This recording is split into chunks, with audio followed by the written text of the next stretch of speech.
This is KGW News at Sunrise. This morning, we're hearing from one of the volunteers on the dive team that found the body of a teen who drowned while out with friends trying to cool off in the Cowlitz River.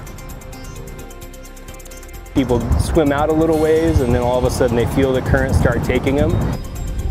That dive team volunteer is giving more insight into water that might look calm on the surface, but could actually be deadly. Soon, outdoor dining in Portland will be permanent. It started during the pandemic, but we'll tell you when it'll be here to stay. All the details in just a few minutes. It is a Wednesday morning here on the Sunrise Show. We continue to roll through the hottest week of the year so far, no doubt about it. If we hit 100 degrees today again here in Portland, it'll be the fourth day in a row. Should I stop talking about the weather and let you take hand? I'm just tired. The heat is tiring. Yeah. Right? Yes, fourth consecutive day today. We think we'll get there. Not only that, that's only been done twice in PDX history since records have been kept at the airport. What we really want to talk about is the cool down. I know you have that coming up as well. A little bit tomorrow, more so on Friday. But yes, let's get you out the door first off. And here's the live look from our Wells Fargo sky camera. Hazy out there, right? Sun up this morning, still a good hour and 15 minutes away. But it is mild. And that is one of the other stories here, right? That we're just not recovering overnight. We'll talk more about this in a second. But another very warm overnight. 74 at the airport, 69 Sherwood, 71 Tigard. We slip south into the valley right now. Lots of 70s. I'm not sure about that 77 at Silverton. So let's bypass that. But 68 Estacada, 70 Salem, 65 Corvallis. A mild start to what's going to be another hot day. Pretty confident that we get to the century mark. In fact, I bumped us up to 101. Some of our models have gone up to 102 or 103 today. 101 is my forecast high, the record high for today. 102. So again, another triple-digit day in our forecast, and then we'll dial back the heat a little bit tomorrow and more so Friday. We'll check that out in a second. Let's get you out the door right now with a live look at the roads. That is Highway 26 out on the west side. Traffic moving along just fine there. There's the Banfield, by the way, out near Providence Medical Center. The inbound commute moving from the bottom of your screen to the top. That also equally free and clear. Guys, no crashes, no unexpected delays on the roads just yet. Yeah, thanks for that update, Chris. This morning, Northeast Lombard Street is back open after a massive fire partially collapsed a church in Portland's Colleen neighborhood. This is a live look at the area right now. Portland Fire says flames destroyed both the back and left side of the church. Take a look at some of the video that we got on scene last night. Crews were sent there around 9:40. The church is made of wood and primarily used for storage. No one was inside the building at the time. The cause of the fire is under investigation. Multnomah County health officials report one person has died from suspected heat-related causes. This happened Monday in southeast Portland. The temperature in the city that day reached 106, and as you heard Chris say just a few moments ago, we're expected to get above 100 degrees again today. The county is urging people to seek relief in cooling centers, libraries, and malls, and also check on your neighbors, especially those who are older or live alone. We've also covered 2 drowning deaths in the area this week, including a 15-year-old who drowned while swimming with a group of friends in the Cowlitz River on Saturday. KGW's Alma McCarty talked to one of the divers involved in recovering the teen from the water. This time of year, it's very inviting. The surface current looks like there's barely anything going on. But Jason Rogan, a longtime volunteer for Cowlitz County Dive Rescue, explains that isn't really the case. On average, in the summer, the team responds to about a dozen calls a month, sometimes more in weather like this. What looks really calm on the surface, just a couple feet below, is really very swift. And people swim out a little ways, and then all of a sudden they feel the current start taking them, and it does help pull them downriver and under a little bit. That's what happened here on the Cowlitz River in Kelso this weekend. A group of teenage boys enjoying their day on the water tried to swim across to the other side. They made it a little ways across, found that the current was a lot more than they're ready for, and tried to turn around.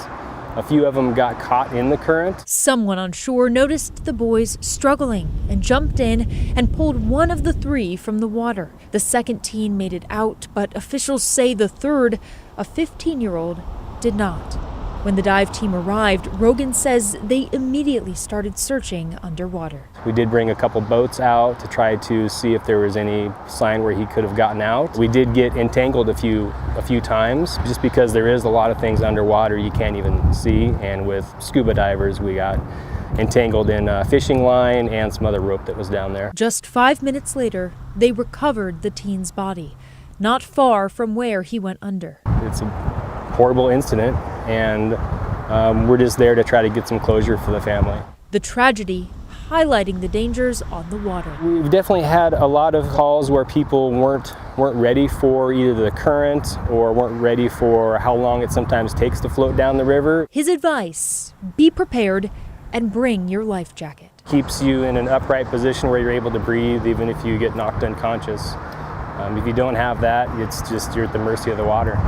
Alma McCarty, KGW News. Well, today, folks in Clark County have a couple of options for cooling centers. Here's a list of a few of them, including the Furstenberg Community Center, which opens this morning at 6, and also the Vancouver Water Resources Education Center, which opens at 10.